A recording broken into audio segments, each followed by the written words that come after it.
This man, trapped between these rocks at a depth of 12 feet, is waiting for the last few moments of his life.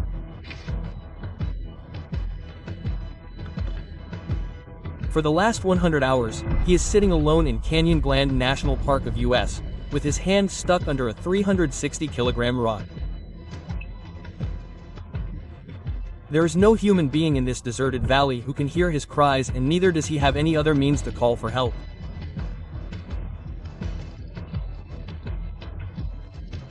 After fighting for his life for 5 days, he finally picked up his camera with one hand and started recording his last moments so that after his death, the world can know what happened between these narrow rocks of Blue John Canyon. Aaron Rustin was born on the 27th October 1975 in the city of Marion, Ohio. He was just 12 years old when he started participating in sports like skiing and backpacking in his high school. Soon his hobby grew and he started learning other adventure sports like rafting and hiking. He was so fond of adventure sports that Aaron left his 9-to-5 job and started devoting all his time to this adventure sport. After leaving the job, he went straight to Aspen, a city in Colorado. This small resort town surrounded by rocky mountains and filled with snowy peaks remains an open ground for skiing and mountaineering throughout the year. This was the place where Aaron's hobby was now going to become a passion.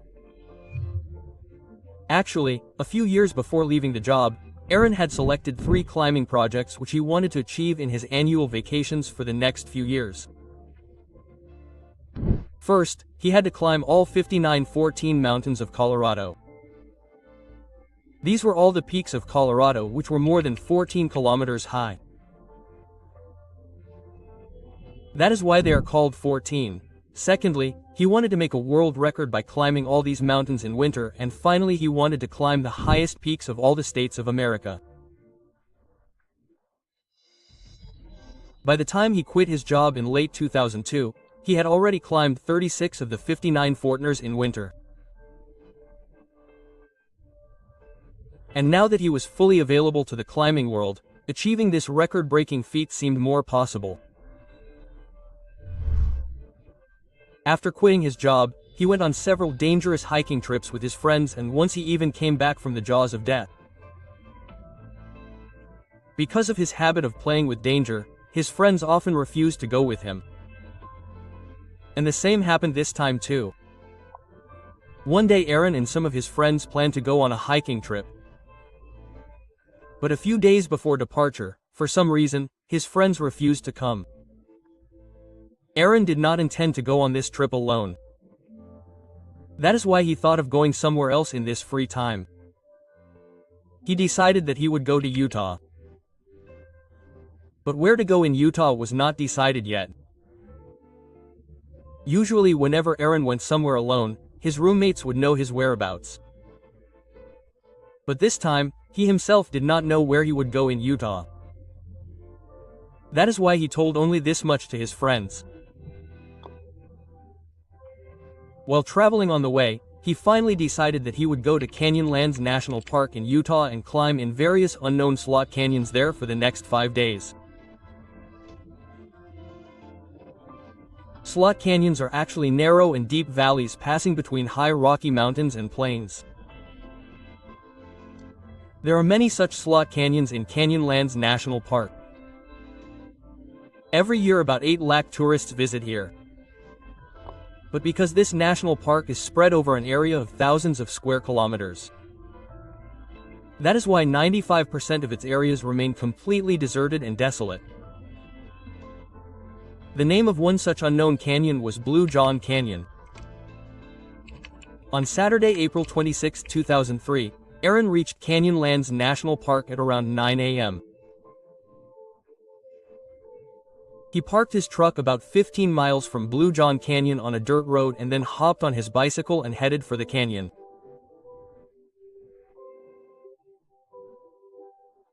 Aaron packed just enough for one day, which included 2 burritos, 4 liters of water and some climbing gear, and then cycled briskly to the entrance of Blue John Canyon.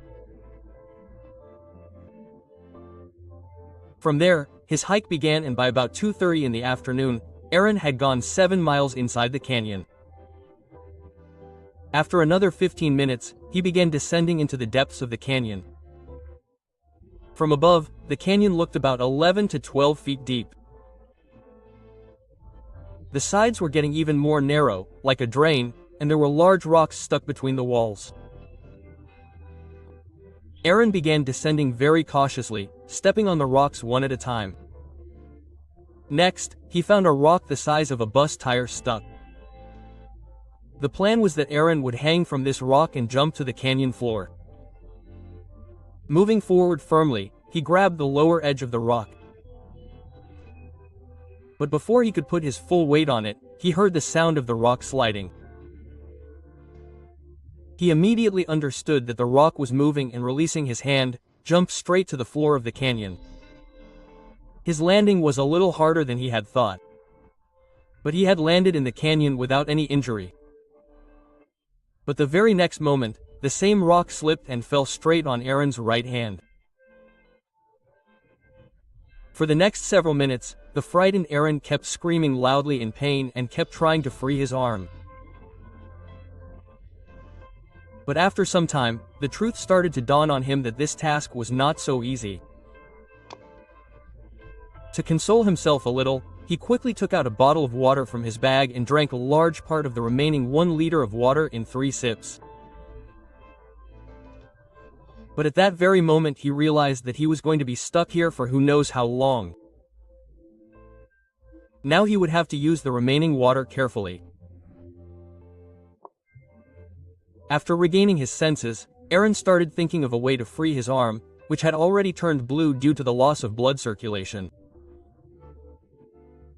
If nothing was done soon, he might lose his arm.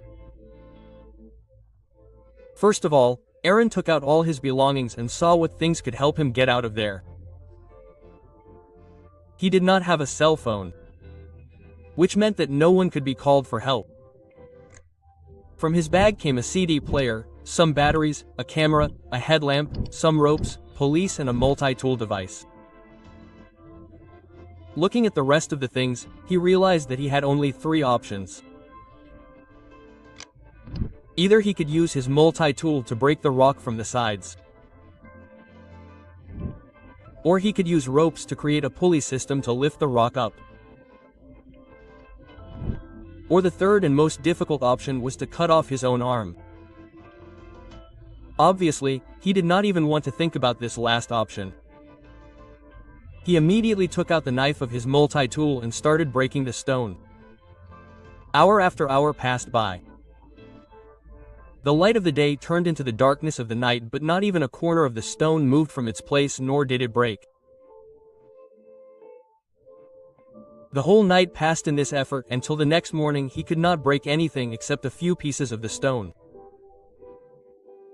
He immediately turned his attention towards another plan. Now he had to make a pulley which he could tie to the stone and lift it. With great difficulty, he hung the pulley from a stone on the mountain with one hand and wrapped the rope around the fallen stone above. The advantage of the pulley is that less force is required to lift any weight. He thought that perhaps he would be able to take his hand out by lifting the stone even a little with the help of the pulley. But he could only exert how much force with one hand. After many hours of unsuccessful efforts, Aaron started breaking the stone again. But once again no significant result could be achieved. It was 3 o'clock in the afternoon of the next day, and it had been 24 hours since Aaron was stuck in the canyon. When he saw all his efforts failing, he picked up the camera and recorded a video message. It is 3:05 on Sunday. I have been stranded in Blue John Canyon for 24 hours. My name is Aaron Rustin. Whoever finds this video, please send it to my parents. Aaron then shows his arm crushed under the rock in front of the camera and tells about all his efforts of the last 24 hours. After that he says goodbye to his family with tearful eyes. The next morning he was completely exhausted due to hunger, thirst and pain.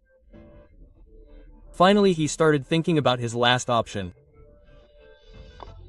What if he cuts his arm and separates it from the rock? That is, His condition was so painful that he was even ready to lose his hand to escape death. The first thought that came to his mind after thinking of cutting the arm was blood loss. He had an idea in his mind that he can definitely reduce the flow of blood by tying his arm to his drinking water pipe. But the real obstacle was his knife, with which he had to cut his hand. The small knife of the multi-tool had already worn out, which would have made this task extremely painful. In fact, it was not possible to cut the bone of the arm with a knife. By 5 o'clock the next morning, it had been almost 68 hours since he was trapped in the canyon. Aaron's body was now slowly giving up due to hunger and thirst. The last few drops of water in his bottle had also finished. Since the previous day, he had been collecting his urine in a thermos bag tied to his waist. Now Majid will have to drink the same to stay alive. He again picked up the camera and recorded some goodbye messages for his family, and then once again surrendered himself to death. Majid spent one night and the whole next day in this state of helplessness. Sometimes he would see imaginary scenes in semi-consciousness, sometimes he would be counting his hours trapped in the canyon, and sometimes he would curse himself that why he did not tell anyone when he came here. But the most uncomfortable thing was when his throat would become completely dry and would hurt badly, and he would have to sip his own urine due to the intense thirst. Every time his heart would ache with disgust, but there was nothing left in his body that he could vomit. At 9 a.m. on the 1st of May, it had been 120 hours since Aaron was stuck in the canyon. Till now there was no hope of his arm being freed nor of any help arriving. He had been screaming loudly for the last 3 days, hoping that someone would hear his voice. But it was impossible for the voice to come out of this canyon, and even if it did come out, who would hear his voice in this national park spread over thousands of square kilometers? Defeated, Aaron closed his eyes once again. But as soon as he got a wave of sleep, he saw a 3-year-old child coming towards him in his dream. Aaron knew that it was his son. Aaron went forward and tried to lift him in his lap. But he saw that his right arm was cut off. The same arm that was still buried under the stone. Aaron's eyes opened at this scene. Aaron did not have a son at that time. But he realized that he had seen his future in that dream. Perhaps this was a sign for him that he could still come back alive. Thinking this, Aaron's lifeless body suddenly came to life. By now his arm had completely melted. When Aaron inserted the knife in it, his skin would melt like hot butter, and he could also hear the sound of gases coming out of the wound. This meant that now it was much easier to cut the flesh of the arm than before. But the bone was still strong. He had to cut this bone at any cost. Then a thought came to his mind. Till now he was only thinking of ways to cut the bone. But he could also break it. His arm was bent at a strange angle behind the stone, and it was so high from the ground that he could stand straight. That is, if he tried to sit on the ground by putting pressure on the bone of his trapped arm, then the bone could break due to the torque. For the first time in the last 5 days, Aaron felt in his heart that now something can happen. Without wasting a moment, Majid did the same and finally broke the bone. Then he freed himself by cutting the rest of the arm with the same knife. But the trouble was not completely over yet. Before all his blood was drained, he had to get out of the canyon and reach his car several miles away. Tired and weak, Aaron finally got out of there by crossing the stones on the ups and downs of the canyon walls with the help of just one hand. A little further, he found a family who had come for the holidays. They gave food and water to Aaron and immediately called for help. After about 4 hours of cutting the arm and 127 hours of being trapped in the canyon, Aaron Rustin was finally rescued with the help of a helicopter. In the last 6 days and 5 nights of physical suffering, His weight had decreased by 40 pounds and blood by 25%. A few days later, a team of 13 people moved the 360 kilograms rock from its place using hydraulic jack and winch and removed Aaron's arm. 6 months after the accident, Aaron reached the same canyon with a TV crew on his 28th anniversary and narrated his entire story. But this was just the beginning. In the coming years, Aaron became a celebrity and also participated in many shows and events. His own book Between Rock and Hard Place was a bestseller in many countries. In 2010, a film was also made on his accident, which was named 127 Hours.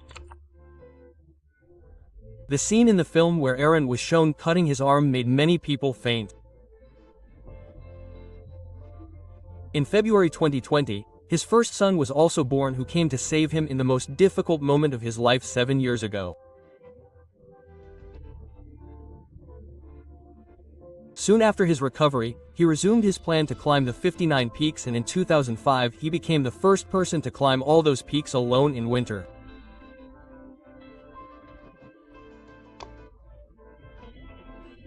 Aaron Rustin not only climbs with a prosthetic arm even today, but he is also a corporate motivational speaker who charges several thousand for a session of a few hours. In one of his speeches, he recalled that accident and said that I lost my hand but got my life back. Hope you all will like and share this video. Thank you very much for your loving comments. See you in the next great video.